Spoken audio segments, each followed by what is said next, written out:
I'll get some tea. I'll be right back. Yep.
Okay, I'm back. Okay, just getting our streaming stuff all figured out, and I'm gonna have to piss my brains out myself here in a bit.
There it is. Stream key.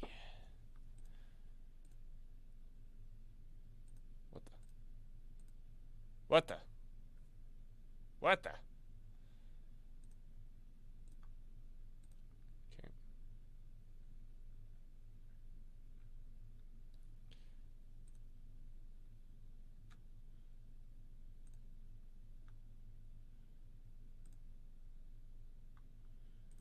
No. All right, Rumble. Ah, here we go.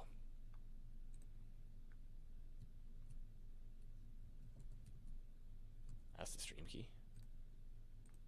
Okay, that's the stream key. Did you did you get your tax return done?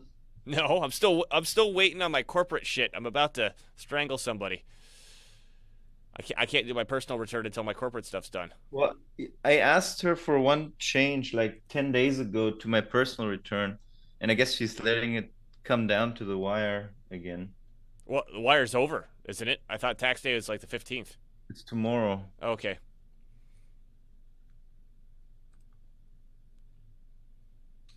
Yeah, my corporate I got done in time.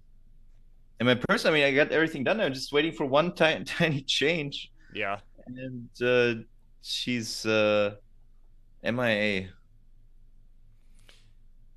right. Let me urinate, and then uh, can you test yourself on YouTube to see that the audio's working?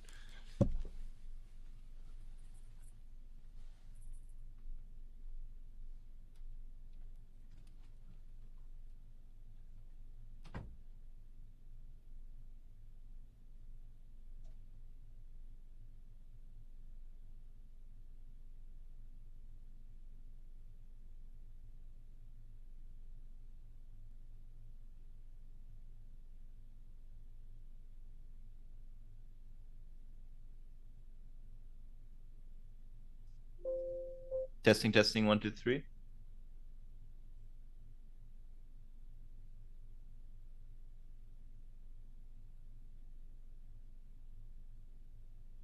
Testing, testing, one, two, three. Okay, looks good.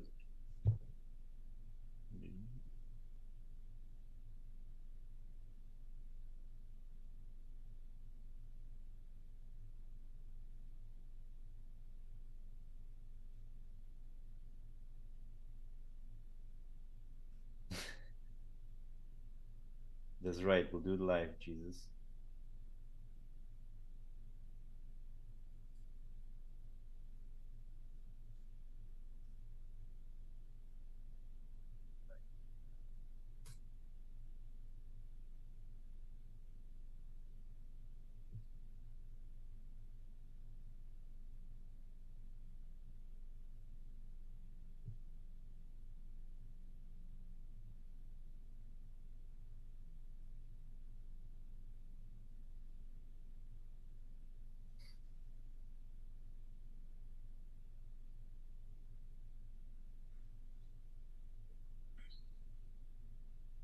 Just waiting for Dylan.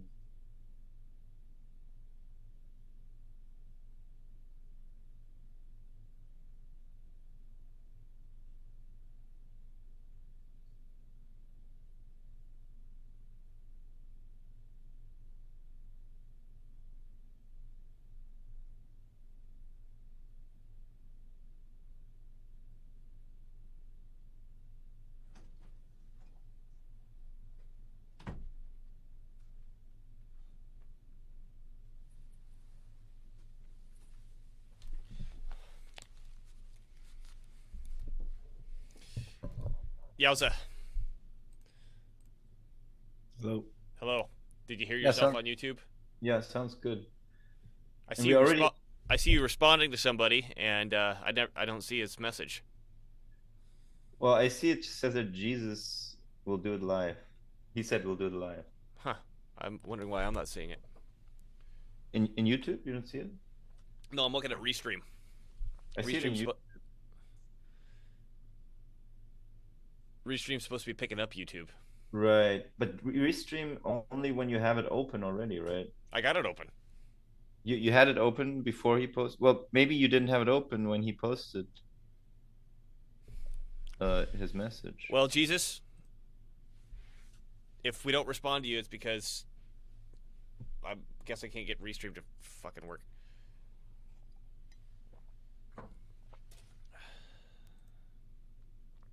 Well, restream usually works fine. Okay. Jesus, just hit the screen harder if I'm not responding to you.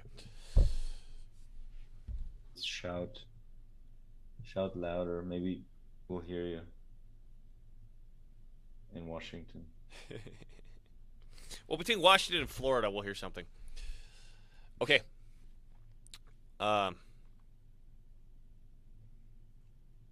We gonna wing it, Nima? Yeah. See what comes up. All right. Recording. Let's go. We'll do it live. Okay. No. We'll do it live. Fuck it. Do it live. I'll write it and we'll do it live.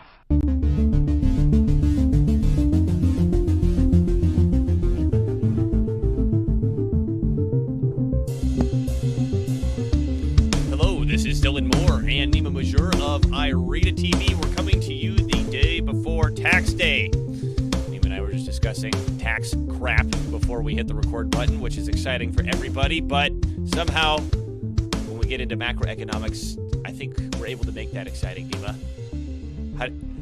Are you happy we can put that on our tombstones? Managed to make taxes exciting. Whoa, yeah, that's an accomplishment. Yeah. What's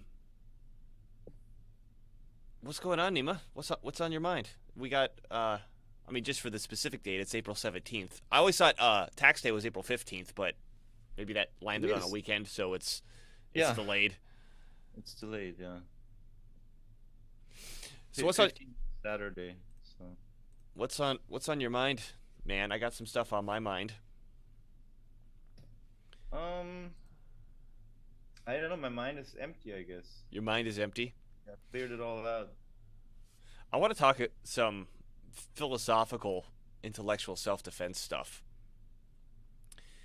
Because I had a conversation on another show the other day. It went for like 5 freaking hours. And part of what came up was being black-pilled, and at some point we brought up free will versus determinism, and the guy said, I'm a determinist. And I what's that? Renora just said, howdy, boys. Great. And then, actually, hold on. Renora and Jesus, is Nima loud enough to hear? Because suddenly he's really quiet for me.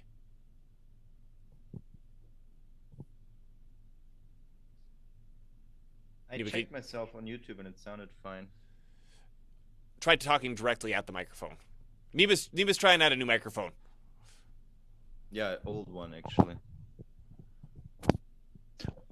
Oh, sorry, I just had the microphone off. Sorry. You had the microphone off? Yeah, I had it turned off.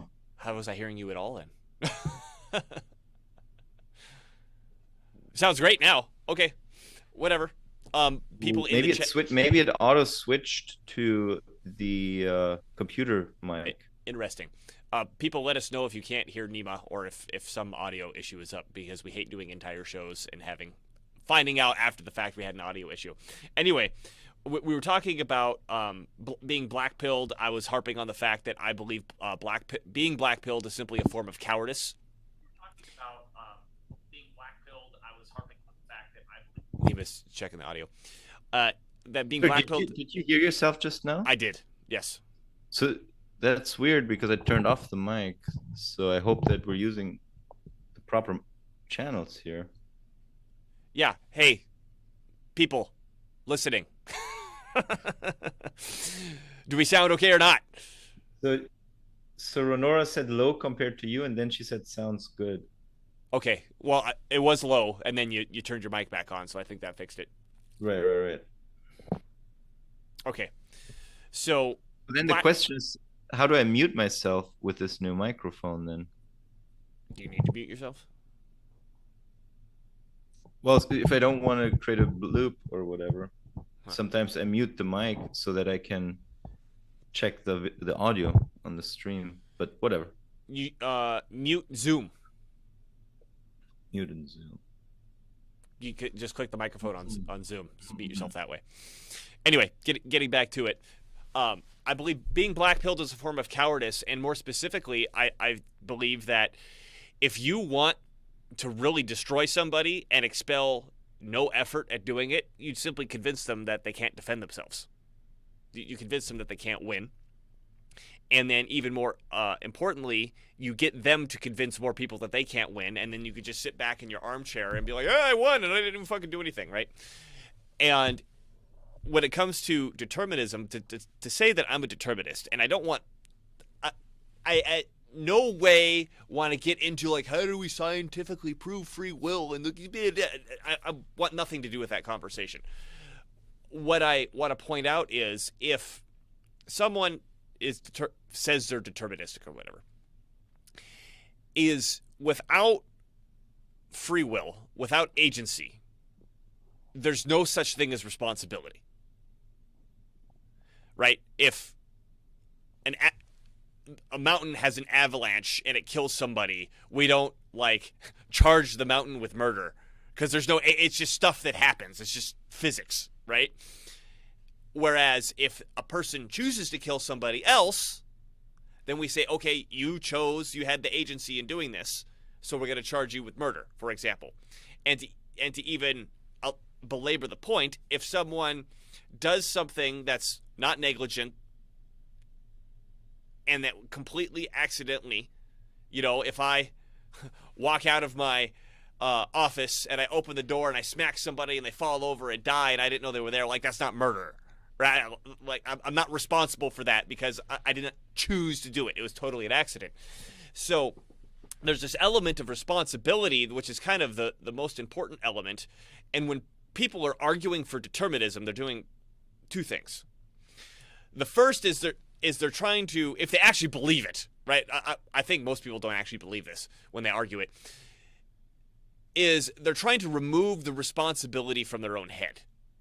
from their own agency, which is to say, whatever I'm doing, I'm not responsible because I don't have agency. But furthermore, when they're trying to say you're not responsible because you don't have any agency because human beings are deterministic, they're trying to remove the responsibility from you, which removes your power. They're nerfing you. They're emasculating you. Sorry, who was telling you this? This is big tech. I went on the guy calls himself Big Tech. Right, and what was the context of them calling you deterministic? He didn't call me deterministic. He called himself deterministic. He's like, really? I'm a determinist. Because I was making fun of him, essentially, or criticizing him for being black-pilled. And there's this, maybe he considers himself alt-right, I don't know. But this glorifying of being black-pilled. Glorifying of giving up. And I've gone on 2 shows now where they really separate guys really tried to back up being black-pilled. And I mean, even the first guy was like, I could really understand the reason. There's reasons for being black-pilled. And it's like, what the fuck does that have to do with anything? Right? You've got a reason for giving up. Okay, you're still a loser and a coward. Right. Right? The point of accomplishment, the point of exercising your free will, the point of exercising your agency is you don't use that reason to give up. Right? I mean, there's always a reason not to do something. My favorite show's on tonight, so I can't go achieve my goal, life goal or whatever, right? My show's on tonight. So that's the reason. Oh, it's too hard. Oh, the enemy has too much control. And I even told him, I'm like, first of all, you're giving into your enemy. And just imagine we live in a medieval city and the Mongols are invading. And we need to get our shit together to defend ourselves. And you're inside the city gates going, oh my God, it's hopeless. We're all going to die. We should just give up right now. Right? You are an active threat to the city.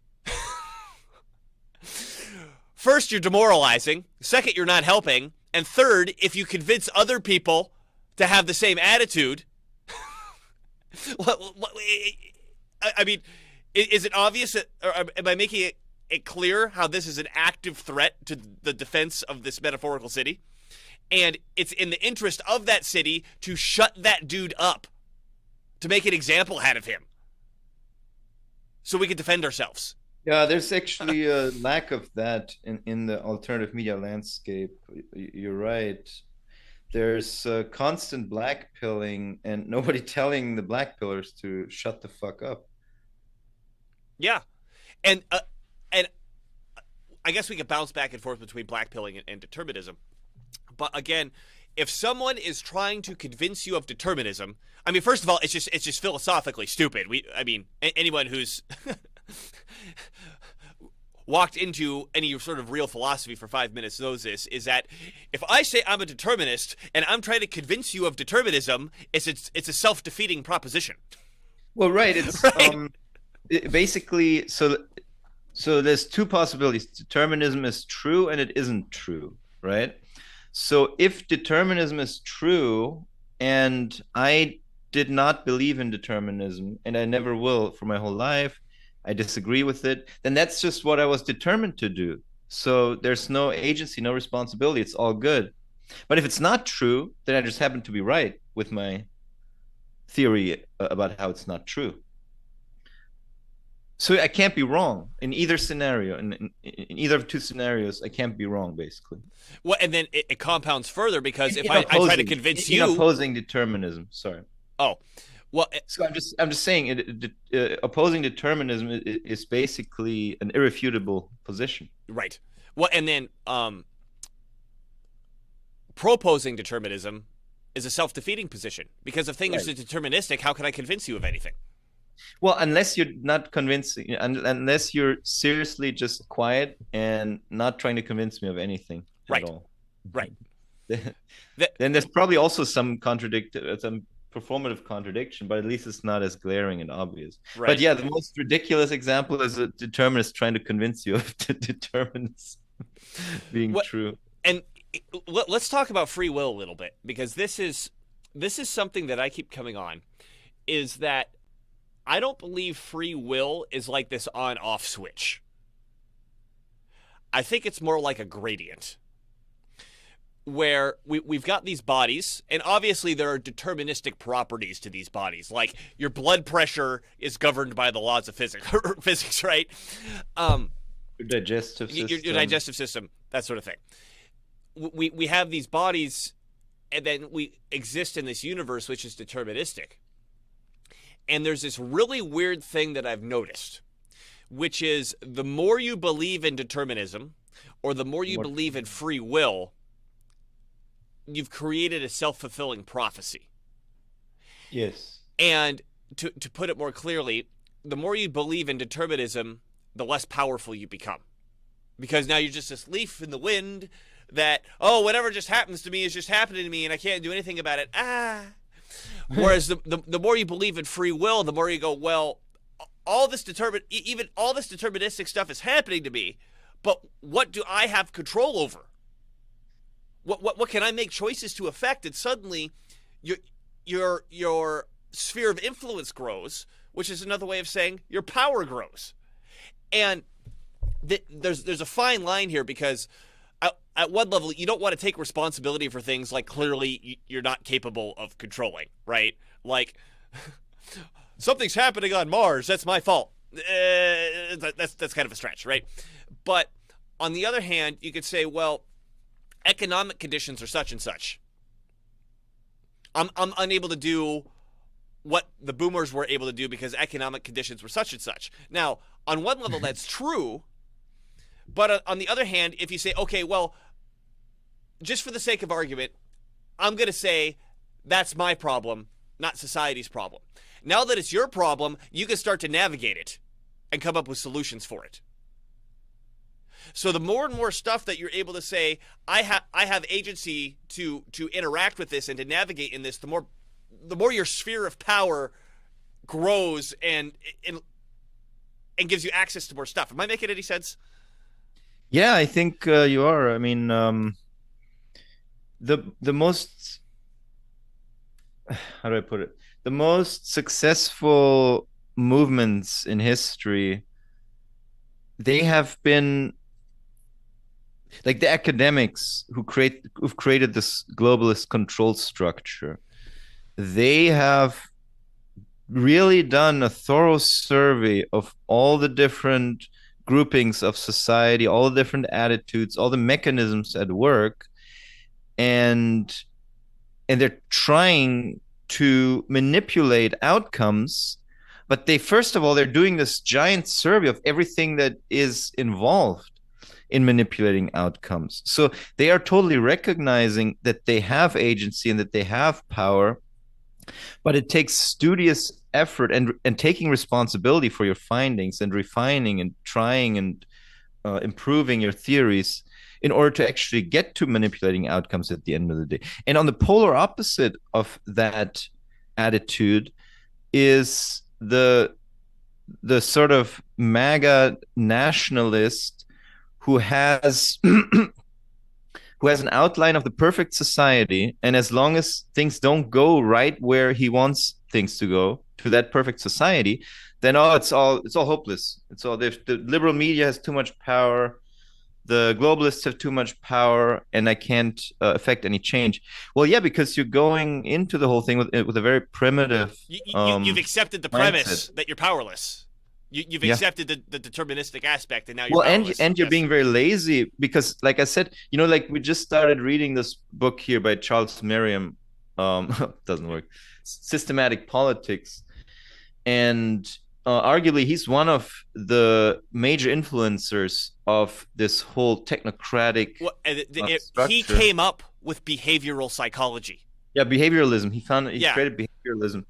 And he describes in his book, there's so many different groupings. Like actually a government in and of itself, he sees a government as a mediator between all kinds of different, sometimes antagonistic groups within society. So he doesn't see the government as some representation of the common will.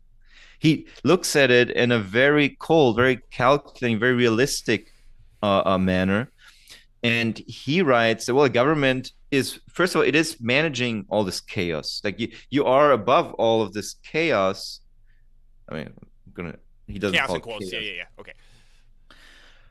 But Tension. All this tension. How about that word? Yeah, you have to, right. So you kind of have to roll with the punches and analyze the situation and be detail oriented, and to take yourself out of the calculation, your own desires and wishes, and that's not easy to do. And there's something to be. That's even too weak. I was going to say there's something to be said. It's really sorry to interrupt. But then also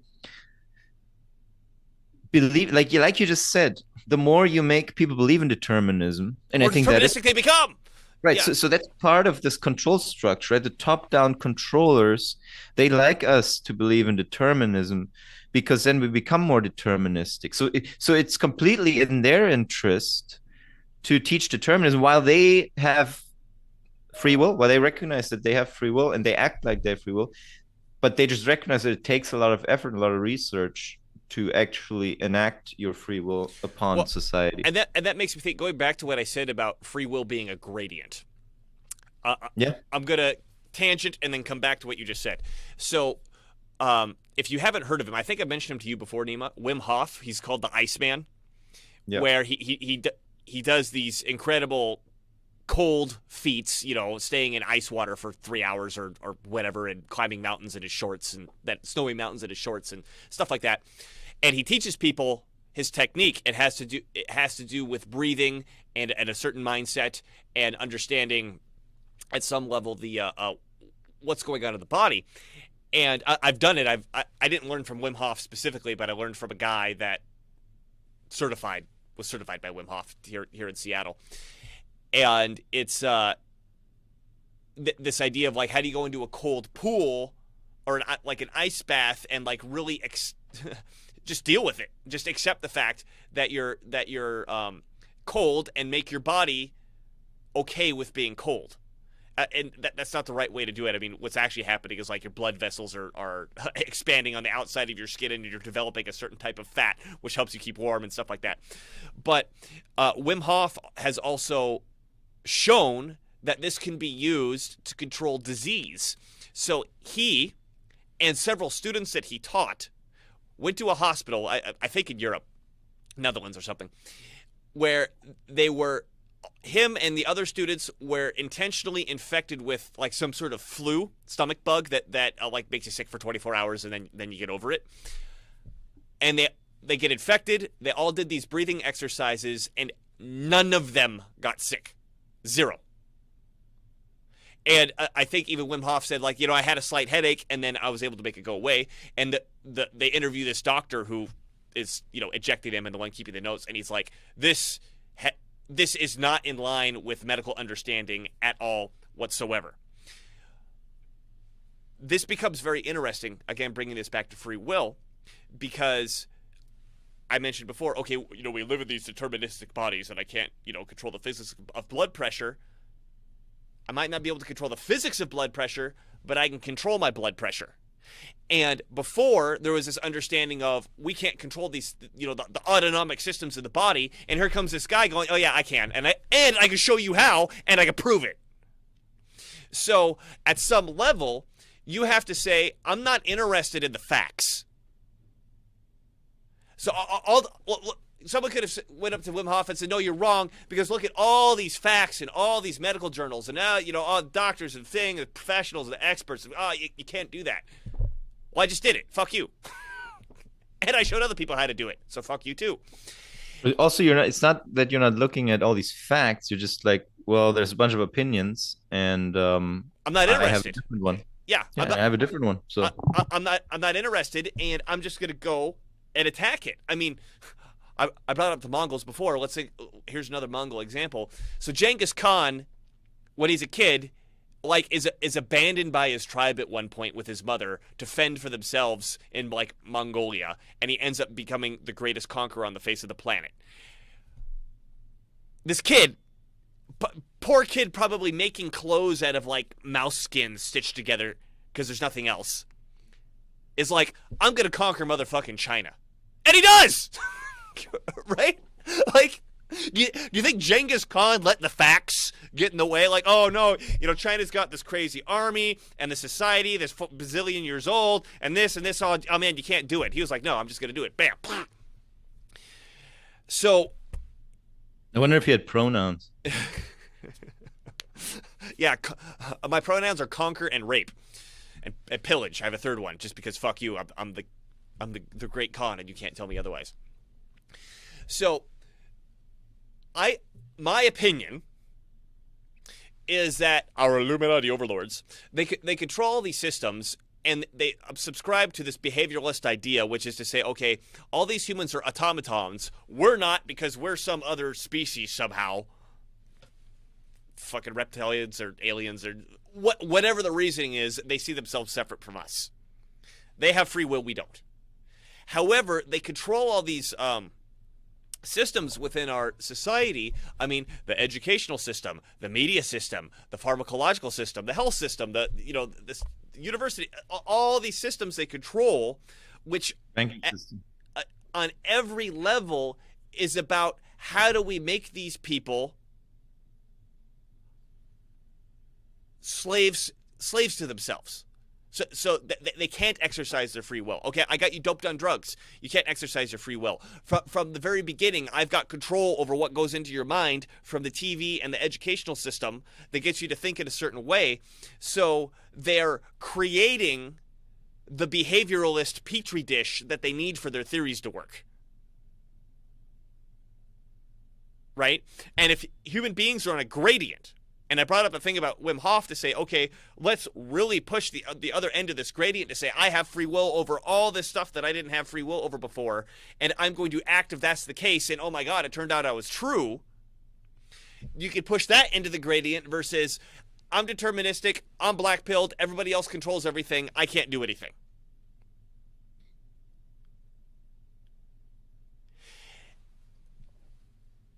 And I think it's easy to see that, reiterating ourselves, the more you think you can, the more you could do. And if you think you can't, you're right. And as Henry Ford said, let me go back to what I extrapolate more what I said at the beginning. I believe blackpilling is a form of cowardice. You said the word lazy. Both. I think these people who are blackpilled are looking for a reason. That's what most of us do.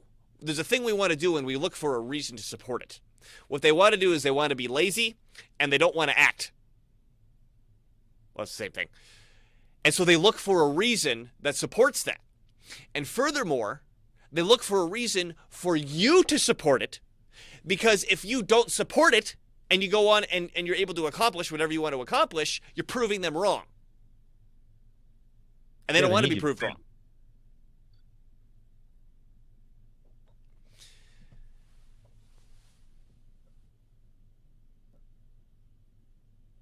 I'm wondering if we should bring up Release Your Brakes. Yeah, I have it. I haven't read it yet. Motherfucker. So, I was introduced to this book by someone who told me not to confuse myself with the facts, similar to what I was just talking about. And this is written by a psychologist who is probably the opposite of a behavioral psychologist. And this book is all about understanding how your own attitude and behavior works. Nima's pulling the book up. This is understanding how your own attitude and behavior works so you can get in and adjust it like a finely tuned instrument. And the premise of this is so simple, you'll fall over when you hear this. So it goes like this. We have three aspects of ourselves in the sense of what I'm talking about here. We have our self-talk, we have our attitude, and we have our behavior. Everybody knows what attitude is. Your behavior is the thing that you're actually doing. What's self-talk? Self-talk is the movie stream that's going on in your head all the time, whether it's conscious or unconscious. For example, a good way to get an idea of what your self-talk is pay attention to what you're thinking about while you're driving. Like if you're kind of starting to zone out and you're letting your mind wander, pay attention to what you're thinking about when your mind is wandering while you're driving, or as you're getting ready to fall asleep. This is completely fascinating. Your self-talk influences your attitude, and your attitude directs your behavior, and your behavior influences your self-talk. So there's this cycle that goes around. It goes from self-talk, attitude, behavior, self-talk, attitude, behavior. You cannot directly adjust the behavior. You cannot directly adjust the attitude, but you can adjust the self-talk. And what you'll find out with the self-talk is this is where the reasons come from, right? Oh, I can't do this, I can't do that, I'm not good at this, I'm not good at that, I am good at this, I am good at that, the Illuminati overlords do this, the educational system does that, the media does it, whatever. This is all stuff that you're just telling yourself, regardless of whether or not it's true. And your behavior is going to adjust on that.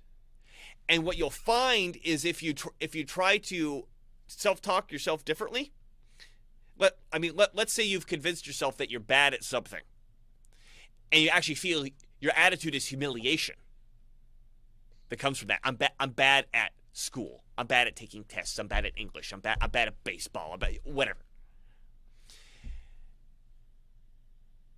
Try to think to yourself.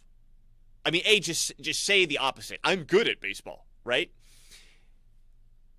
That's kind of easy. What's even harder is to visualize yourself being, let's take baseball as an innocuous example. Visualize yourself being good at baseball, at winning baseball, at feeling excited about winning baseball, and other people being excited that you were you slammed the home run that won the game at the end of baseball or whatever, right? You will resist that viciously in your head.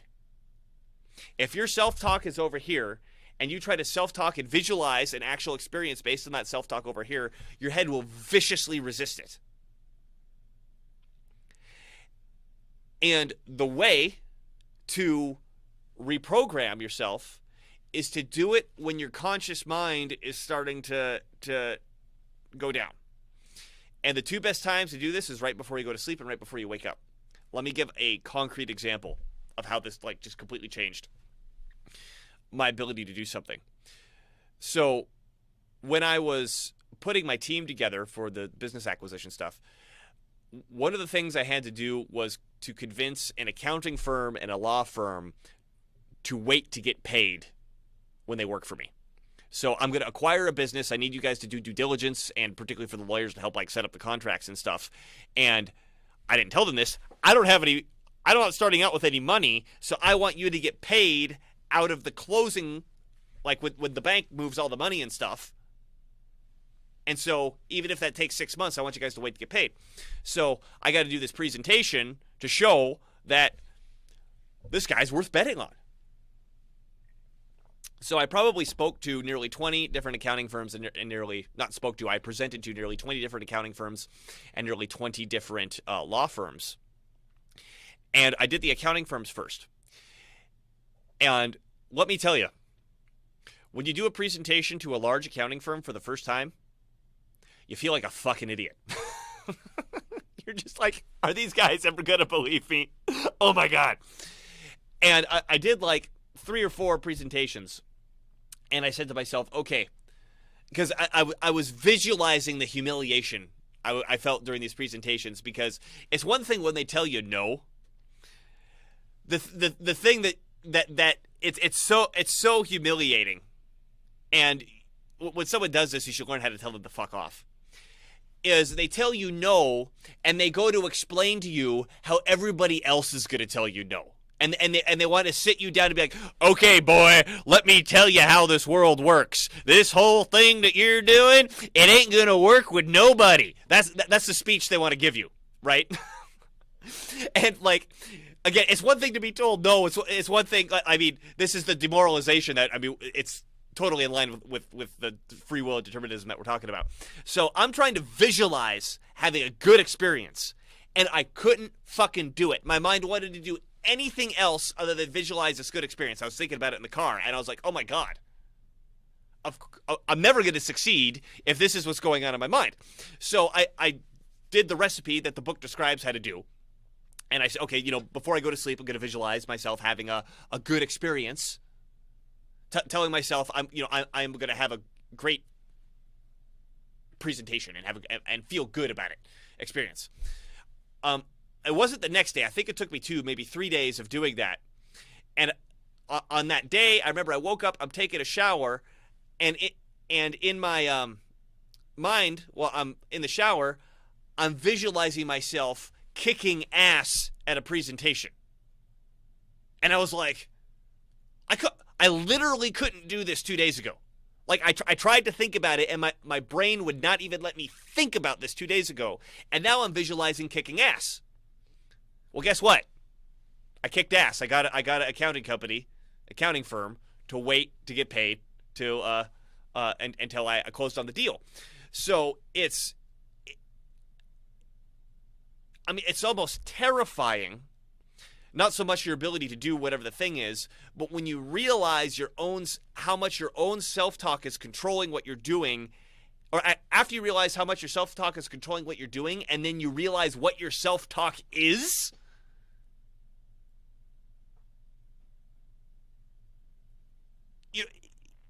I mean, yourself might as well be a punching bag, and you're just like smashing the shit out of it all day. I mean, that's what it was like for me. And I mean, there were times where I'd get really upset, and I'd say, okay, let me analyze my own self-talk. And I would write down all the negative things that I was thinking. I'd have a list of 20 fucking negative things I was telling myself in that moment. And I'd be like, oh my God, no wonder why I can't do anything. I'm literally telling myself 20 negative things all at once right now. Mm-hmm. I mean, this is like the essence of mind control. If this is the dial that we have agency over, right? If I can go in and adjust my self-talk, like, okay, I want to do this thing, but right now I'm not able to do it because my behaviors don't conform to it, because my attitude doesn't conform to it, because my self-talk doesn't conform to it. Okay, I can't change the first two, but I can change the third thing. So I adjust the third thing, and boom, my attitude changes, which means my behavior changes. That is a fascinating understanding of free will. That you can just go in there and just dissect things the way that you want. And on the flip side, if we go back to what I was saying about, okay, our Illuminati overlords control all these systems, and they work to inject self-talk into us that makes us more controllable. Well, the mind control is so clear. Like, okay, here's the media where it just gaslights 24/7, whatever the thing is, that worms into your brain as self-talk, and you don't even realize it. Yeah. So go ahead. Words are amazing in what they can do, and probably not an exact example, but when the whole lockdown hysteria began, there was new words introduced, that basically marching orders handed out to the public. These are the words. Yeah. Huh? New normal.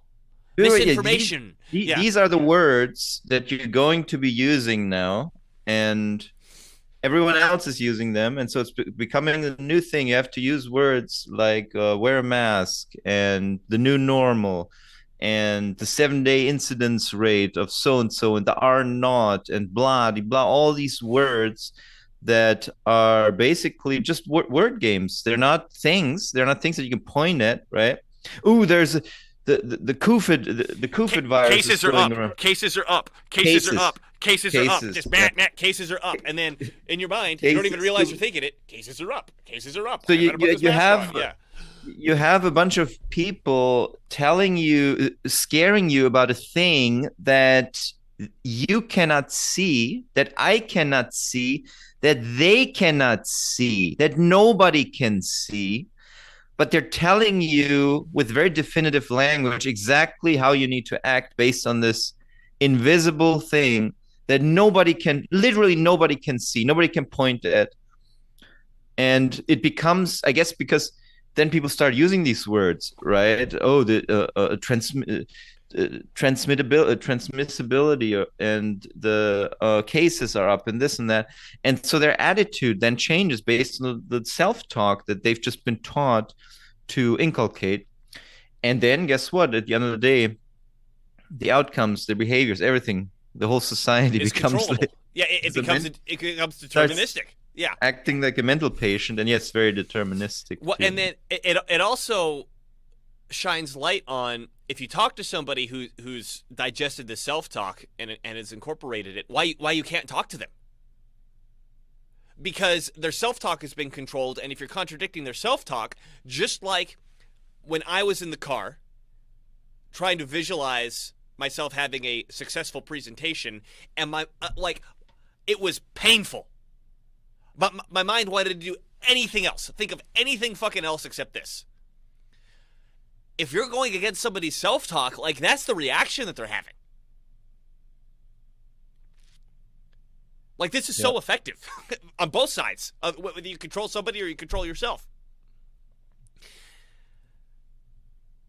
Nima, you're looking like... Oh, you're reading the comments here? Yeah, Rowan R. saying, I'm in biz development sales, so this is helpful. Yeah, get that book. Yeah. Rowanara. Yeah, I like to imagine myself as Genghis Khan on horseback, wading knee-deep in blood. Good. That's it. If there's anything that we want you to take home from this show, it's that. Wading through knee-deep blood. Yeah, or maybe just like accounting and tax records. Like maybe Same there's thing. a way to, maybe there's a way to accommodate or maybe adjust it to the business world, I guess. Well, I think there is a way to adjust it to the business world, which is to say, I mean, let's take sales, for example. If you go into that like you're Genghis Khan, like, I'm here to fucking conquer, you're probably going to conquer in sales, right? Like, I'm here to rape, pillage, and plunder, morally, ethically, and legally.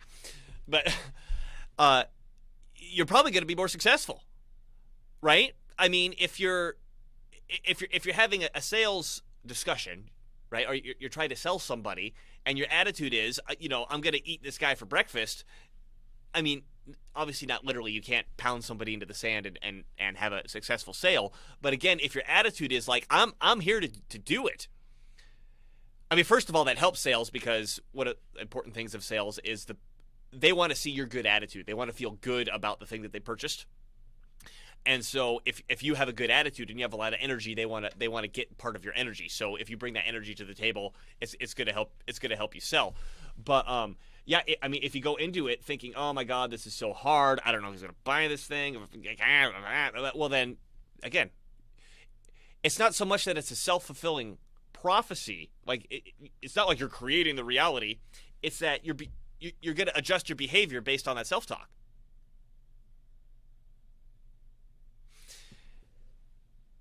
And I want to tangent this, because I wrote some notes about what I was thinking based on this last conversation I had with this big tech guy, and the previous one on the Lulz show. And I mean, these guys are like, they're openly racist. They're like, we want the ethno state. We want Christian nationalism. Fascism is great. This sort of thing. And I'm not. My point isn't to criticize these concepts. My point is that on the right, it seems, there's a very big concern about having the right opinion. Right? the reason we have problems is because we don't have an ethno-state. No, the reason we have problems is because we have this Western liberal democracy that allows, at some point, will eventually lead to gay pride parades, and fascism is as a response to fix that. No, the reason that things are bad is because the religious authority isn't in the system anymore. So we need the Christian nationalism to bring back that religious authority. What they're visualizing is a silver bullet. They're arguing about what's the silver bullet here.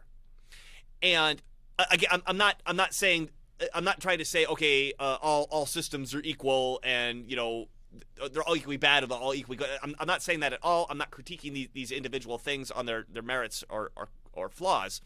What I'm saying is, whatever you're going to do, first of all, the idea in your head is not congruent with reality. Right? You do not have like perfect information and perfect understanding and perfect action to know, okay, this solution is going to fix the things. But second, it requires work. It requires work, and that work is going to be dirty. And you're going to fail a lot. And I think one of the reasons, if we go back to the blackpilling, is a form of cowardice, and they want to be lazy, and determinism is just a way to get the responsibility off your heads.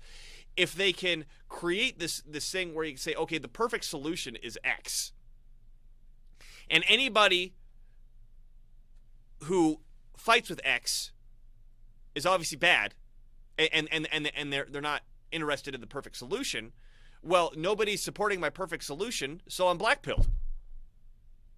I think it's all hopeless. Yeah, I think the desire for the silver bullet is the reason needed to be lazy. I'm always looking for the silver bullet, and does it exist? Whatever system that you have, I mean, let's say that fascism is the correct answer. Let's say ethnocentrism is the correct answer. Let's say Christian nationalism is the answer. Whatever it is, it's going to require massive numbers of people working hard, consistently, diligently, and not stopping.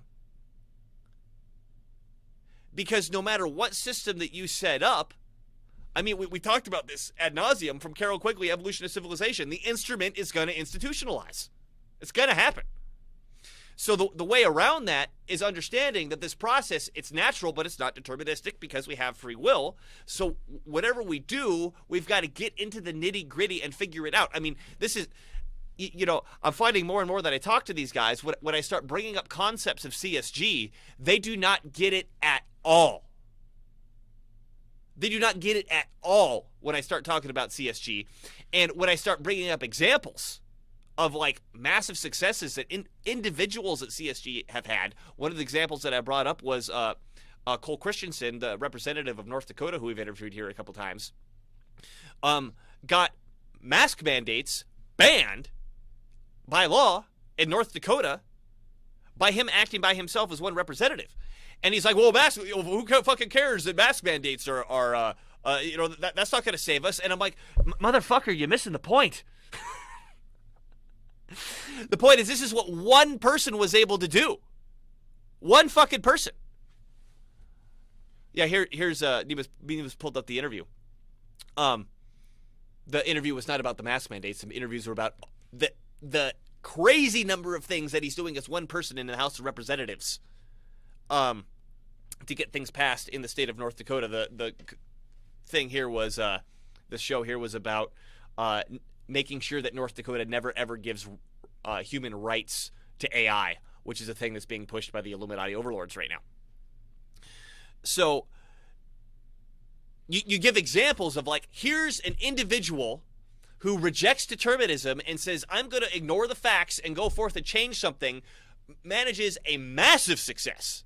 Massive success. Because, again, I understand the masks are, in the scheme of things, masks are annoying.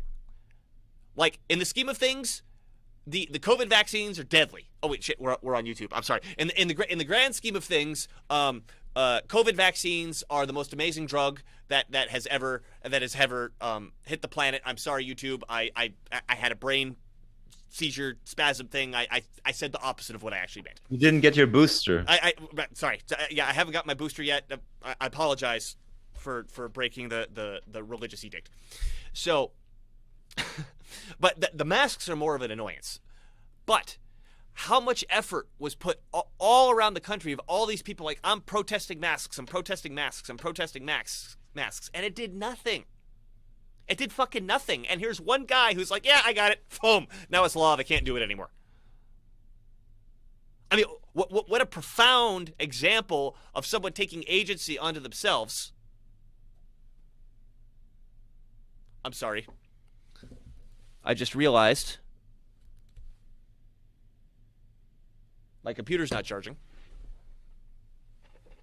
And I don't want my whole computer to die in the middle of this. Nima, say something. Something.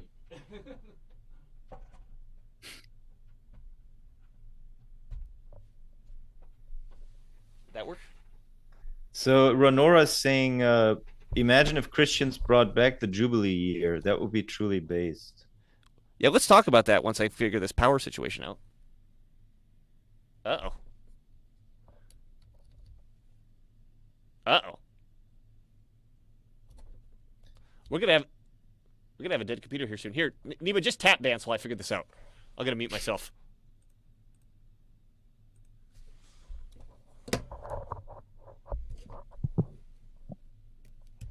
Well, I can't tap dance, so I have to disappoint the audience.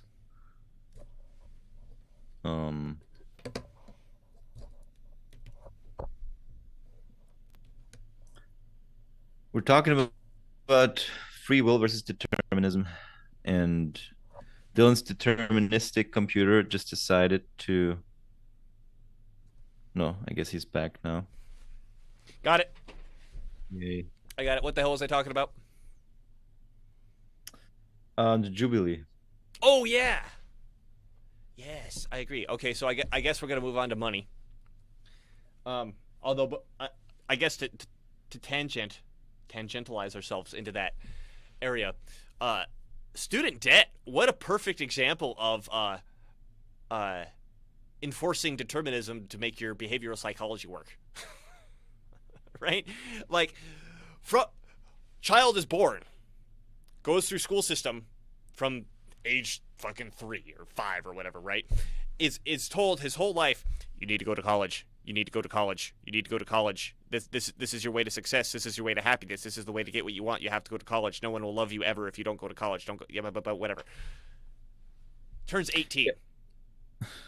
Goes to college. Goes to the financial aid, and the financial aid goes, we got it all taken care of. Just sign this little piece of paper right here. Your brain will not be fully formed for 7 years, and you have absolutely no experience with this, but just sign here. And they go all the way through college, learn nothing useful, and then suddenly they're in a situation of permanent debt slavery is not the right word, particularly in the sense of the conversation, because if you take on your agency and say, I'm going to overcome and get a hold of this, you can do it, right? But in the sense of the behavioralist thing, if we do this to enough people, now they're financially suppressed, and they've essentially turned into debt slaves, right? They're not getting married, they're not buying houses, they're not not having kids, they're not starting businesses. Especially with the student loans, what's so vicious that you can't bankrupt out of them, which is really exactly the only other than alimony, I guess. The child only support too. Child support. I think that's what I meant. No, both. They're two separate things. There's child support and alimony. You can't do it. America has abolished debtors' prisons because they're inhumane, except for students and alimony payers, I guess. So I was just talking about this with a couple of friends of mine about the student loan situation. And obviously people who are against the cancellation of student debt, they invoke the issue of moral hazard, right? Right. So what is it going to do to the future students if they just know that, oh, you go in debt and then you can cancel the debt when you can't pay it? Well, but that's not so. that's not where moral agency is supposed to fall in a capitalist banking system, just to be clear. The moral agency of a lender is supposed to, sorry, so the moral agency is supposed to fall on the lender. So the bank is supposed to have an incentive to make a good loan. That's To really assess all risk. that matters. Yes. Yes, that's all that matters in this whole context, because from that flows everything else. The bank makes the decision, and once the bank's made the decision, the money flows, the student's life changes. He will go to college at this or that college. He will pay for the following classes. He will buy these books and those books. So the bank directs decision making for the future. And the bank is supposed to have an incentive to make a loan that the recipient of the loan can repay. Can repay. Sorry, my voice is like Nima's going through puberty over here. yeah, all over again. Now, if you can't bankrupt out of these loans, if the federal government tells the bank, so we are going to, if push comes to shove, we're going to throw these people in prison so they can pay your debts at the end of the day. Your ability to assess that student's future ability to make money has become much less relevant now. You've institutionalized the instrument has become Right. institutionalized, right? The So you just become original goal has become secondary. Yes. You just become a rubber stamp agency that makes these loans, and whether the loan is given out to a future petroleum engineer or a student of South Sudanese feminist dance studies is not really that important anymore, because the recipient will never be able to bankrupt out of the loan. So the loan will never become worthless to you as an aid. Like if they can't pay anything else, their rent, their this, their that, the government will make sure that they will pay that loan to you. So it's become much less important now to make a good loan, obviously. I mean, in fact, a good loan, there's no concept of a good loan anymore at this point. It's just a loan that you make, you earn interest on, and the federal government all but guarantees payments on the loans. So the moral agency has completely disappeared from the individual who's supposed to have the highest moral agency in the whole situation.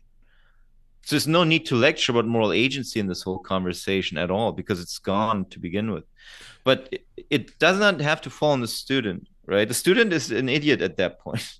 Right. They don't know what they're doing. And they're a brainwashed idiot. Like I said, if we want to talk about moral agency, well, what about the entire fucking system that brainwashed him for 18 years, whatever the hell it was, 15, 18 years, to say, you need this, you need this, you need this, you have to have this, you need this, you need this, you need this, you need this. Yeah. What else is he going to believe? Right. So, yeah, going back to a Jubilee, I mean, this Roanoa is not specifically referring to student debt, but I think student debt would be the low-hanging fruit of the Jubilee situation. I completely agree with a student debt Jubilee. Just all of it now. Well, you know, the thing is, I intellectually agree, but I just, if these, With a caveat, yes. well, You if have to these change the system so this doesn't happen again.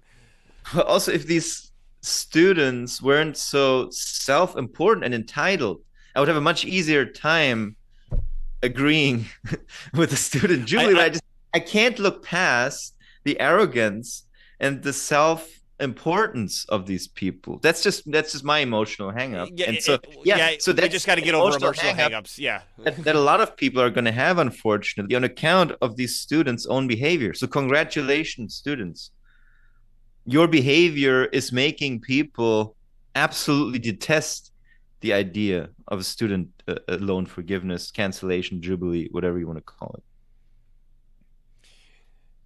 Well, and I mean, let's. Are we still going to talk about free will and determinism here, or are we just moving on to finance? Is that ever? Not a can thing. we ever separate these topics? Well, I mean, let's kind of extrapolate this Jubilee concept.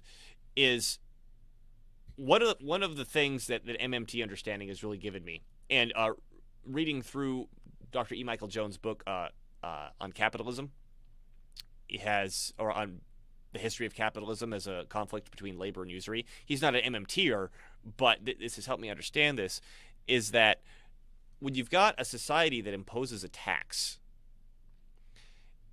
that creates, there's a literal number that needs to get extracted from the population. And there's a literal number that the population has available to it based on the government spending. And if you're taxing more than the population is able to come up with in money, often, or what invariably happens, is that populace has to borrow the money to pay the tax. And he gives a specific example here of, Nima's smirking. Is there a funny comment?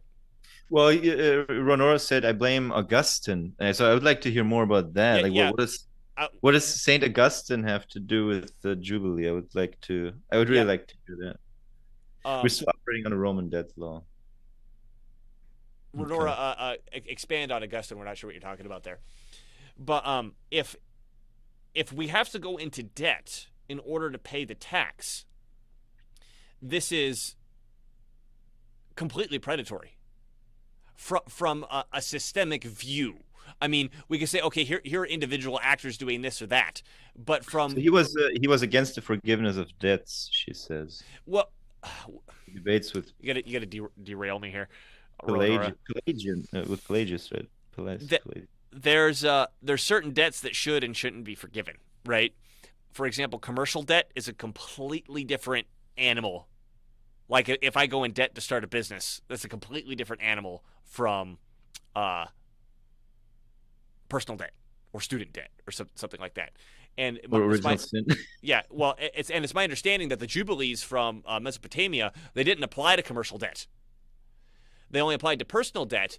And what was more important, that we don't really understand what personal debt meant back then, is if you couldn't pay your debt, you turned into a slave.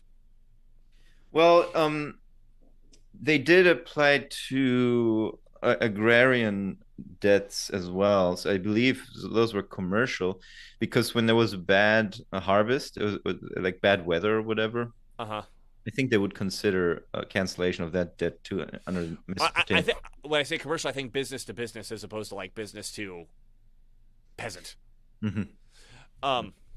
We'd have to open up David Graeber's book to remember that more accurately. Well, but I also know that Augustine was very hard on himself even. So Augustine said that his desire, his sexual desires for his wife and having sex with his wife is basically sinful, because he's not pursuing the highest good, which is just, basking or just. He's loving his wife instead of loving God, essentially. Right. His focus is turned away from the good, from God, towards something sinful. But at the same time, the arguments against it are that, according to Scripture, first of all, there's absolutely nothing sinful about having sex with your wife, and also you can will multiple goods at once. It's not binary. It's not like, oh, just because I'm doing this, I've absolutely turned my back on the glory of God or whatever. So that just on Augustine, yeah. Actually, I'm just interested because I got his book, The City of God. I started reading that book, so I was kind of interested in hearing about Augustine's view on that stuff. I want to wrap back around to what I was mentioning before, which is that the state has to provide enough money for people to pay the tax, or you are intentionally putting them into debt servitude. And one of the examples that Dr. E. Michael Jones gives is in the Medici era Florence, that the Medicis would tax too hard, and the common laborer couldn't afford to pay the tax without having to go to a pawnbroker, which were typically Jewish at the time, because technically usury was forbidden to the Christians. And the Jews would lend at like 43 1/3%, astronomical number, right? I mean, if you do the math on 43 1/3%, it's just downward spiral imminently. And they would often use their tools that they use for their livelihood as collateral for the loan. So now, again, these are people who probably don't understand this, debt math, loan math very well. They say, I got to pay the tax. I go into debt with the local pawnbroker to get the money, to pay the tax. I put up my tools as collateral. The math itself eats me alive. Now I'm completely destitute because I can't even get my tools back to do my trade to make a living. So there, in terms of Jubilee, whether or not we have a Jubilee for this or that debt is forgiven or whatever, I'm not addressing so much as the concept of recognizing that the state, the government, is responsible for providing enough tax tokens to pay the tax.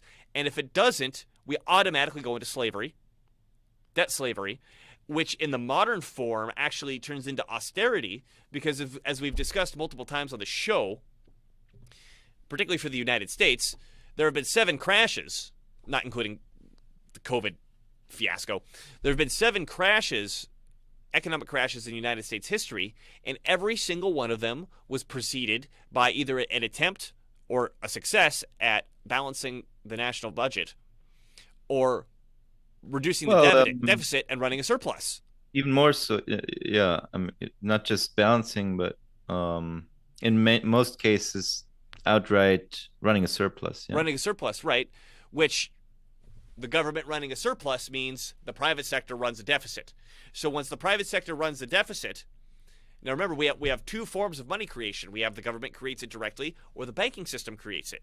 However, when the banking system creates it, under balanced trade, yeah. When the banking system creates it, that has to get paid back. And it has to get paid back in interest. And the only way to keep that system going is to continually take more loans at interest in order to pay it back. And at some point, the whole thing comes crashing down. Now, this is some people argue that this is the way the entire system is set up from A to Z.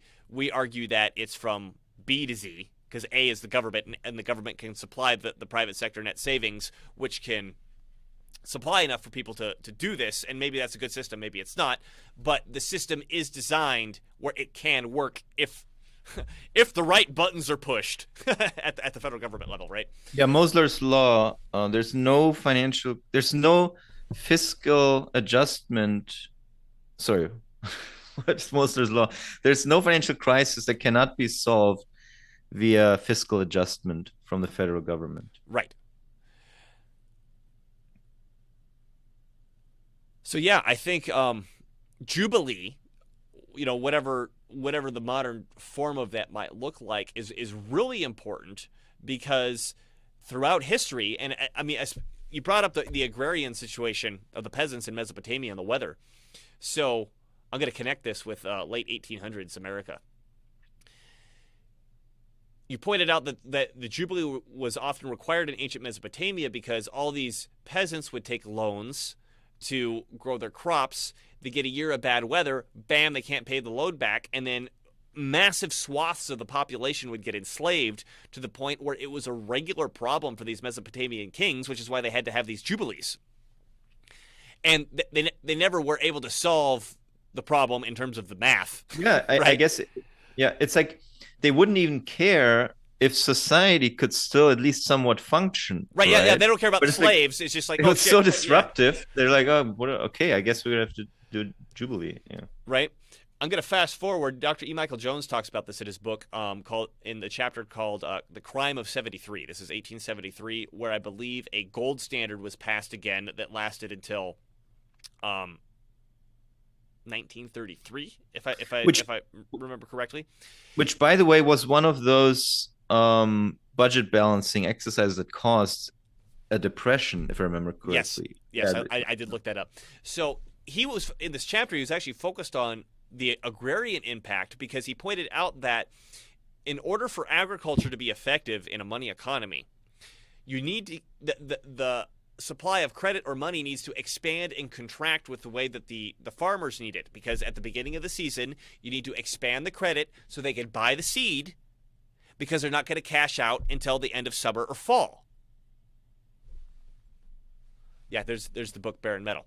So what the gold standard did, this is why it was the crime of 73, is it halted the ability for that credit to be elastic, because we needed, in quotes, sound money. So what happens? Well, now the farmers can't pay their debts off, and we have this agrarian collapse. That was the, in quotes, crime of 73. So it's this problem that I'm sure is older than Mesopotamia. The unique part about Mesopotamia is the fact that they really liked writing tax records, and they liked to write them on stone tablets, so they stood the test of time. So that, you know, when we're doing archaeology in Sumeria, it's like, oh, here's the writing that we found, and it's mostly tax records. So we have a very good idea of the taxing system in ancient Mesopotamia. But this is a problem that we know at least goes back to ancient Mesopotamia, which is not giving enough, we'll call it debt-free credit, debt-free money, private sector net savings, the modern MMT term, to the populace, which is causing the populace to constantly go into debt, either to itself or with the government, or, I mean, depending on the timing. And I think this is known, we'll call them, by the occult elite, because it's a very, very effective way of enslaving people. It's incredibly effective way.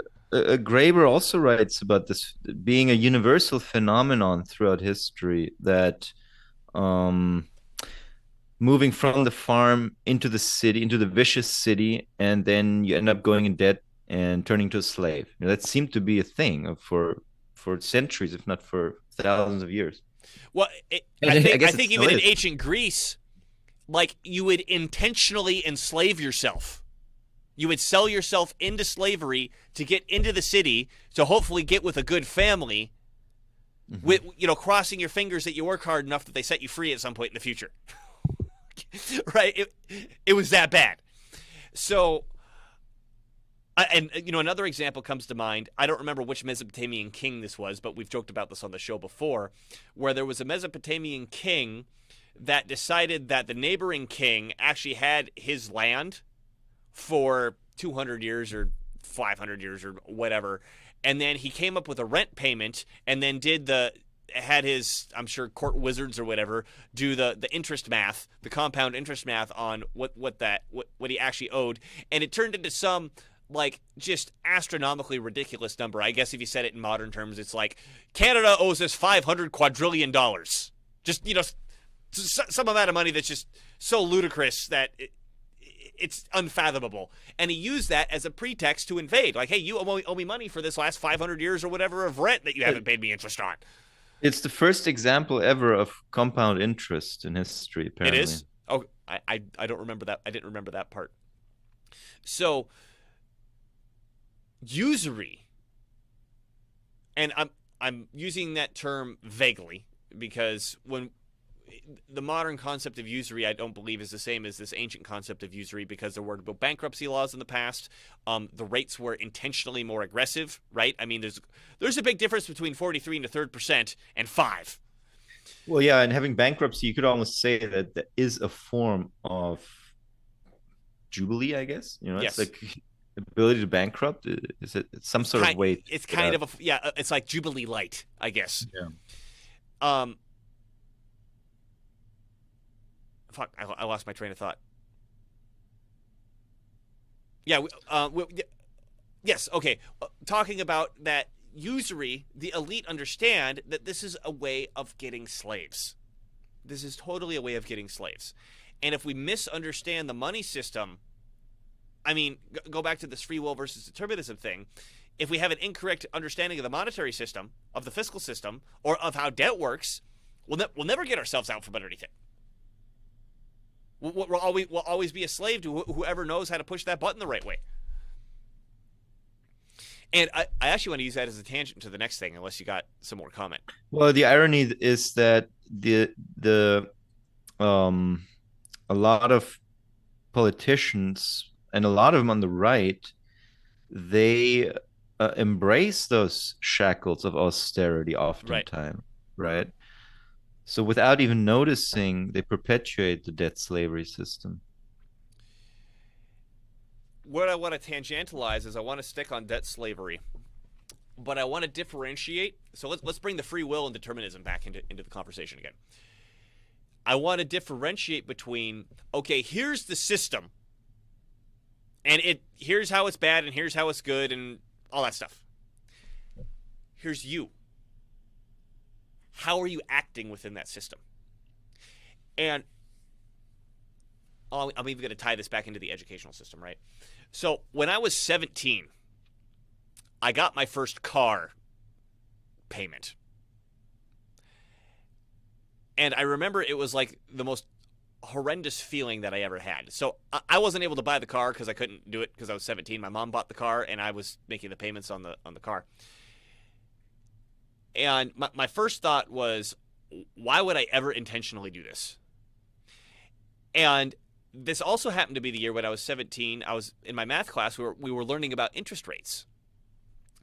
And I'm a math guy. Math was my favorite class. I was all about math. And I remember getting my car payment. It was $150 a month.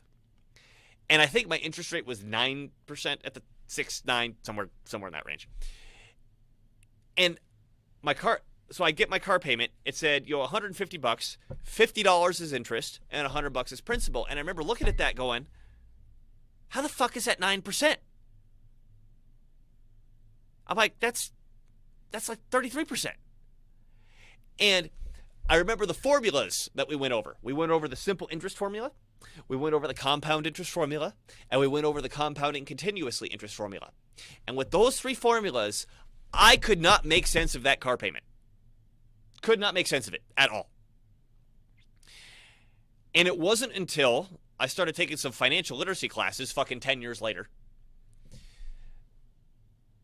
that I realized that there was a formula I was never taught. And that it's probably more important.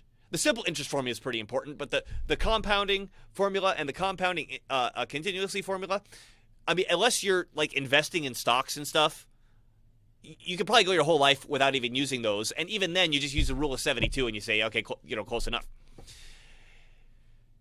This is the amortized interest formula. The amortized interest formula is the one that you need to know. Have you heard of this before? Anybody listening to this? The amortized interest formula. This breaks down how the payments are going to look. So this is how I make. Go ahead. If you a mortgage is based on that as Yes. well, isn't it? Any term loan uses an amortization formula. So any loan where there's an equal payment until the final payment. It's correct. Like with a mortgage, for example, I could pay down the mortgage principal by more than the minimum rate, and it wouldn't change the monthly payment, apparently. Correct. But it would change significantly the amount of interest that you pay. So this is... Yes. Well, it would change the constellation of the payment, like which is how much principal, how much interest. I'm loading up... Where'd it go? I want to get into this in detail. Let me make sure that the screen is showing what I want it to show. Why is this not loading? There we go. Okay. So what I want to do is...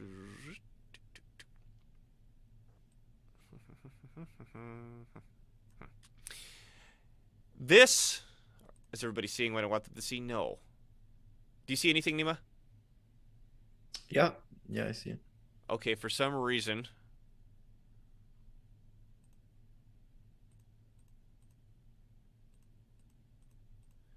On OBS, nothing's showing up.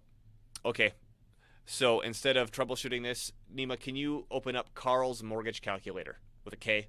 Search it on Google. Well, it says drcalculator.com/mortgage, right? I don't remember. Oh, I'm reading it right there. Yes, it says that. Let me stop sharing my screen.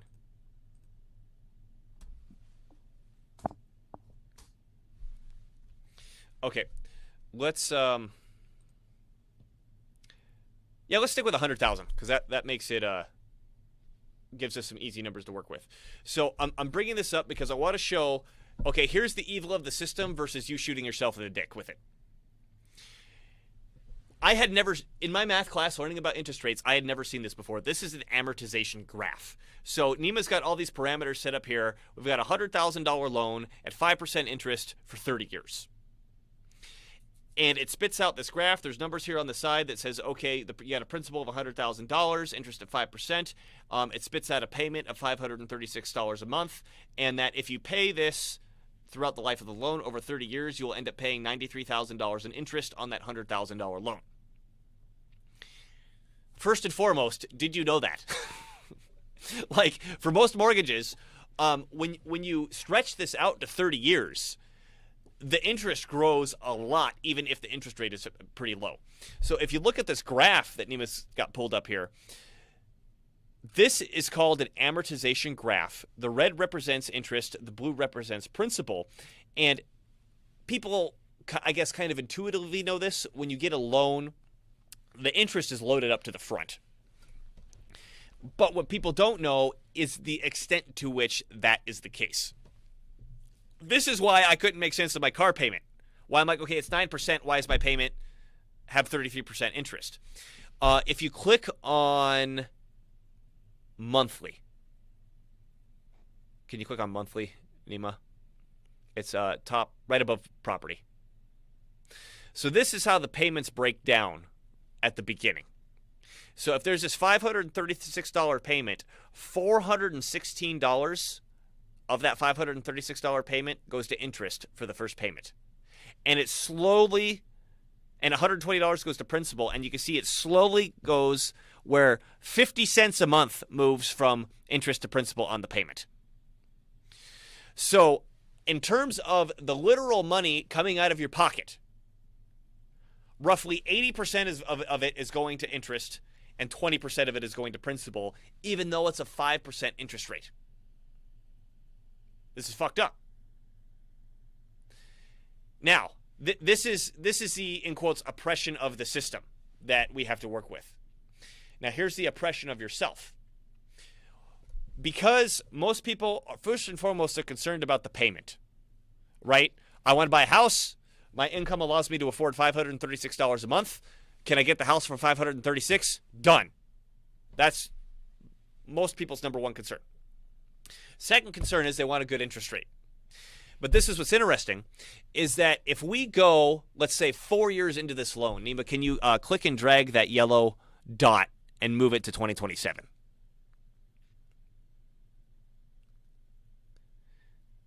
So if we go 4 years into this loan, we'll see that we're still paying $390 on interest out of that $536 total payment. So still the majority of your money is going to interest. People will often refinance at this point because they said, I had a 5% interest rate when I bought this house, and if I could refi, I can get 4.3, and that's going to drop my payment by fucking $30 or whatever it is. Therefore, I'm saving money. But when actuality, what you did is you just started that clock over. And because you started that clock over, regardless of whatever your interest rate is, because you have this 30-year loan and the interest is ballooned up like it has, now, of that, whatever that payment is you're making, 80% of it is going to interest, roughly speaking, and 20% of it is going to principal.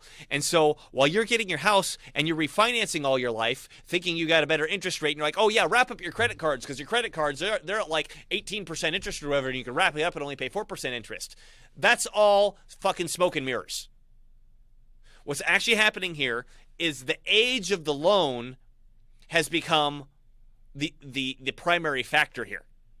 And because of the age of the loan, you are continuously throwing 80% of your money into interest and 20% into principal. Principal, essentially, it's kind of like a savings account, right? If you look at the equity of your home, presuming you have stable home value over your life of living there, you're basically putting equity. Paying principal is basically putting money into a certain savings account called the equity of your home. People continually refinance, thinking that they're saving themselves money, but in reality, they're shooting themselves in the dick. Yeah, I mean, I think what you're saying applies if they're always refinanced with a new 30-year. But also what you can do is you could, after 10 years, you could refinance with a 20-year mortgage, right? Yes, that's different. But now, most people don't do that. Now we're getting into what I want to say, which is you need to act smart with these things. There are all sorts of strategies that you could use, because this is what's fascinating, is that let's say, okay, between let's do some quick math here. Go to 2024.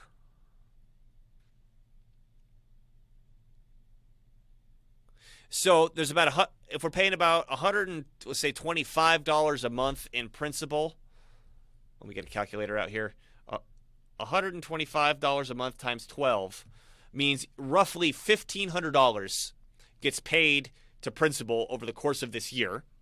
And if I've got 408 times 12, about $5,000 goes to interest. So again, this is the second year into the loan. You're paying $536 a month. Out of the whole year, $1,500 goes to principal, $5,000 goes to interest. This is what's fascinating. Let's say you had an extra $1,500 lying around. And you say, you know what, I'm going to take this $1,500 and I'm going to slap it on the principal. Make sure you say, like when you walk into the bank and do this, you say, I want this to go to the principal. This does not go to the interest. I want to pay this on principal. You pay that on principal. That $1,500 that you just paid skips $5,000 in interest. Now your payment hasn't changed, right? Like Nima just pointed out, I just paid a bunch of money on principal and the payment hasn't changed. That's true. The payment doesn't change. But the amount of money that you skipped over the life of the loan is massive, particularly the earlier you do it in the loan. And I've played with the math on this. Like, let's say, for example, we've got this $100,000 loan and we've got $10,000 to put toward that loan. In terms of how much saving money in the long term on interest, is it better to put a $10,000 down payment on the loan, or to get a $100,000 loan and then immediately put $10,000 on the interest? I'll let you do the math later, Nima. But when I did the math, well, you've taken me through that math. Yeah, you save way more money not making the down payment and then putting the money on the principal after the loan has been generated. Now, keep in mind, there's an important trade-off here, which is you are going to have a higher payment. But this is going back to how do we use these things effectively. If you're buying a house and you're pushing the payment to the most extreme of your income, where if you're like, okay, if this payment is $10 more a month, I can't handle it, you're putting yourself in a precarious position where you couldn't handle something like this. But if you decide, hey, I'm going to go a little bit cheaper, I'm going to take this extra money and I'm going to stick it on the principal, you're skipping vast amounts of interest. And I'm not going to go here. I'm not going to get into the different techniques. There's different financial techniques. Some are very advanced where you can literally skip hundreds of thousands of dollars. Well, not in this example because there's only $93,000 of interest. But if this was a $300,000 loan and there was $300,000 of interest, by manipulating different debt products against each other, you can literally eliminate hundreds of thousands of dollars in interest, not making any more money than you're making right now. It's simply just utilizing it in a different fashion. Right? So, again, I'm going to... Can you stop sharing screen? I'm going to put us back on the front. If we've got the oppression of the system, then we've got oppression of self. Now, this blows my mind. So when I first learned this, I was just like in awe. Particularly when I learned a really advanced technique of how to skip massive amounts of this interest. I was in absolute awe of like, this changes everything that I know about money. And I went to try to tell other people. And they were not interested at all. Not everybody. I'd say 97% of people wanted nothing to do with it. And for me, it's like, it's a math problem. Like, here's the math. It's right fucking here. Like, this isn't a theory. Here's the goddamn math. And they want nothing to do with it. And that was, I mean, this goes back to self-talk, right? What self-talk are you having that I need to accept this position of debt servitude, and I'm calling it debt servitude because you are intentionally choosing a worse debt situation when you've got another one freely available to you right there, and you're like, nah, I'm not going to do that. So you're intentionally choosing this debt servitude. Why? I don't understand why people don't fix it once they learn how to make it better. And I mean, you want to talk about me blackpilling myself? It's like maybe we deserve to be treated like deterministic ants. Yeah. If we can't save ourselves. It is a thought that I've had on occasion too. Maybe we are designed for oligarchy, basically. But you know, I wonder. Again, this goes back to like what we talked about. If someone listens to the news and their self-talk changes and it's like mask, and you try to talk to them about mask and they want nothing to do with it because their self-talk has changed. I think this is something similar because their whole lives they've been told this is the way that you're supposed to do things. And I also wonder, like particularly someone, let's say they've been paying a mortgage their whole life, if I come to them and say, hey, here's a better way to do it, that just proves that what they did their whole life was stupid. Yeah, you didn't need to do that. You've wasted a bunch of money. That's like terrible news. So maybe it's better news to just keep wasting the money. Keep wasting the money and tell yourself you're not doing that. And that's something I've found too. It's like I've overestimated people's desires to be successful and be financially successful and successful be this and that successful at anything versus their desire to have social approval. I think there's almost nothing stronger than the urge of avoiding social disapproval in the world, not even death. Not even I've heard Stefan Molyneux put it this way: social disapproval isn't just death; it's gene death. Because, go back 10,000 years, tribally we're organized where if you get socially ostracized, you don't get to reproduce. Yeah, it's still in our genes, like in our attitudes, like that. Yeah. But what's funny? But the thing is, like, what's the irony is that today people are absolutely endorsing gene death just to remain socially acceptable. Acceptable. So, but yeah, absolutely. Let's bring this back around to the black pillars. So I just gave a concrete example with math of how there's a difference between the evils of the system and the evils of we'll call it self-deprecation.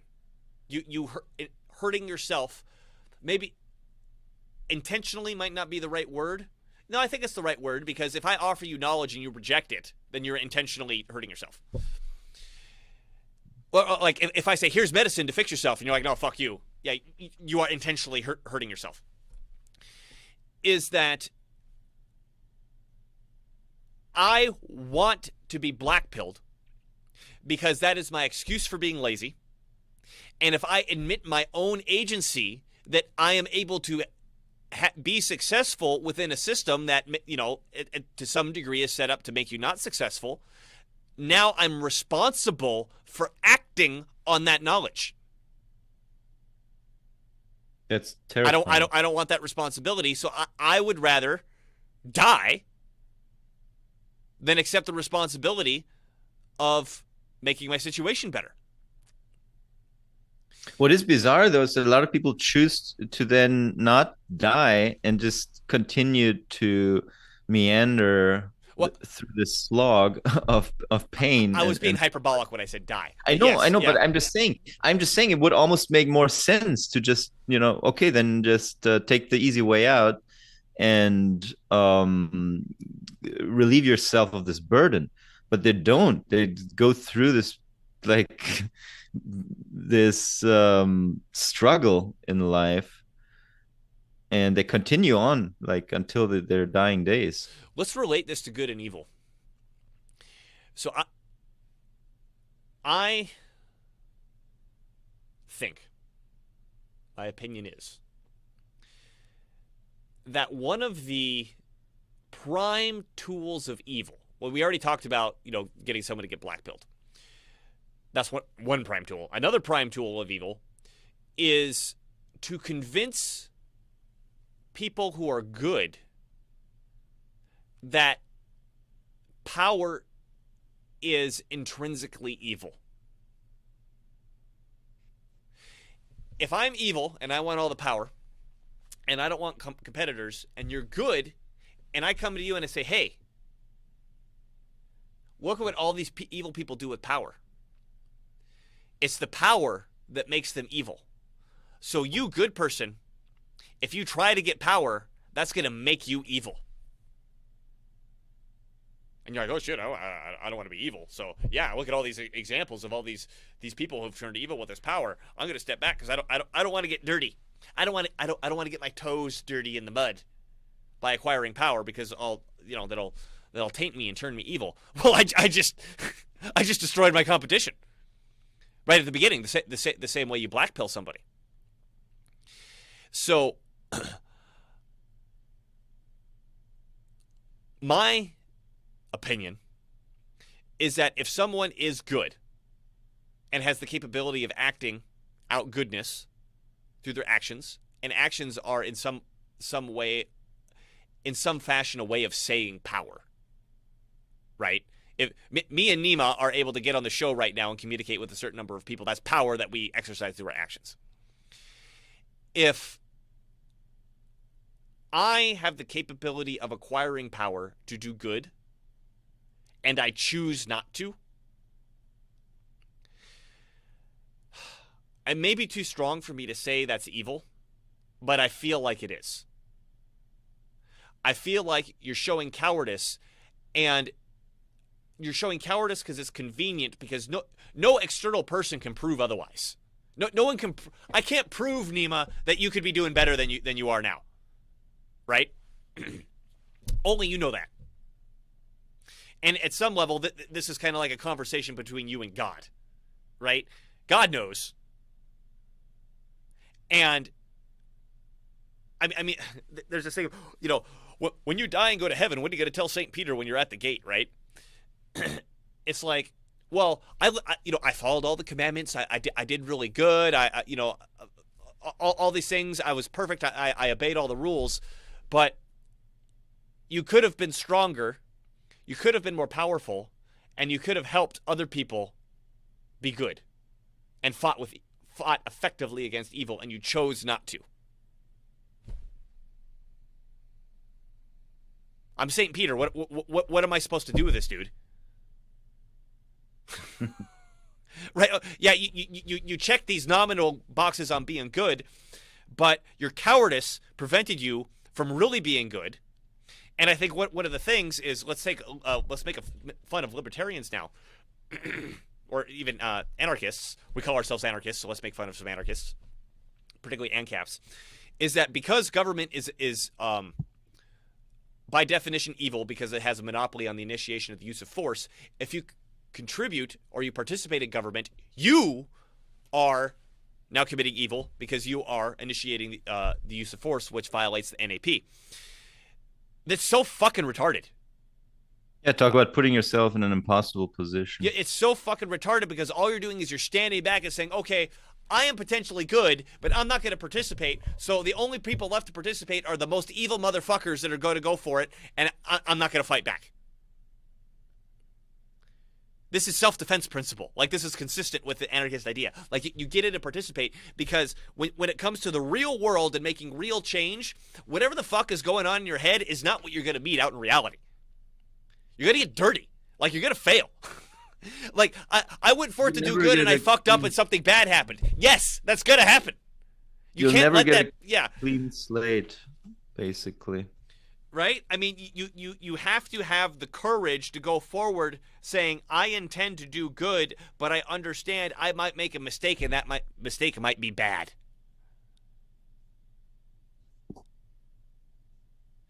And let me make that even stronger. I'm going to go forward and make a mistake. I'm going to go forward, and I will make a mistake, and that mistake will be bad. I will fuck up, and there will be bad consequences.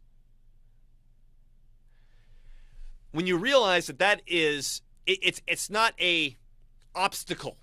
Like, it's just something you gotta deal with to get to your goal. That is the stair. That is the literal stepping stone that you step on to get to the next thing, because that's what you learn from. So you have to have the guts, you have to have the courage to go forward and do that. And this whole silver bullet mentality, like, oh, we need to, like making fun of the Christian nationalism or the fascism or the ethnocentrism, whatever. We need to visualize this perfect silver bullet, and anything that falls short of that is no good. Right. Criticize it, and now because nobody is living up to our ideal, we're now black-pilled. We have the reason that we never need to act. It's cowardice, and my argument is that is a form of evil, because you are intentionally stepping back, reducing your power, so you are unable to resist the things that are evil when you could have stepped forward and got that power and been able to resist.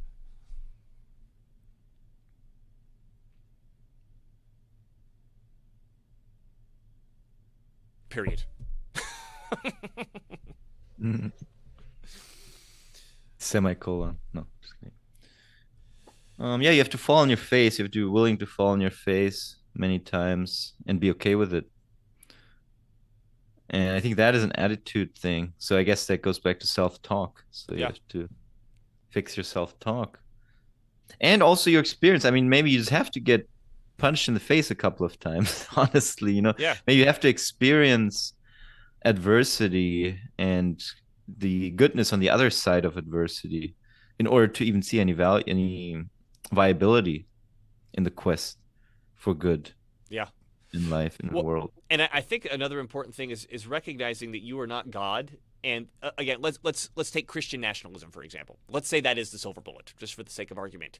You, by yourself, are not going to achieve that. You're not, by yourself. It's just not going to happen. But what are your goals, and how are you achieving those goals? And then, I mean, you could say, are my goals aligned with this or not? But if you make a big goal and you start moving toward that, you're going to achieve so much more than you thought you were. It's not going to be the silver bullet by itself, even if the silver bullet existed, which it doesn't.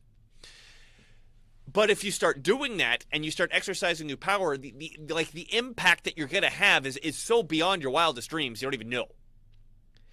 And how many people do we need doing that to confront the evil? And from my opinion, again, what I've seen from, for example, the CSG strategy and what the CS teams are able to accomplish is, like, if we just had an order of magnitude, maybe 2 orders of magnitude more people doing this, we would be in a completely different world. Completely different world. Yeah, for sure.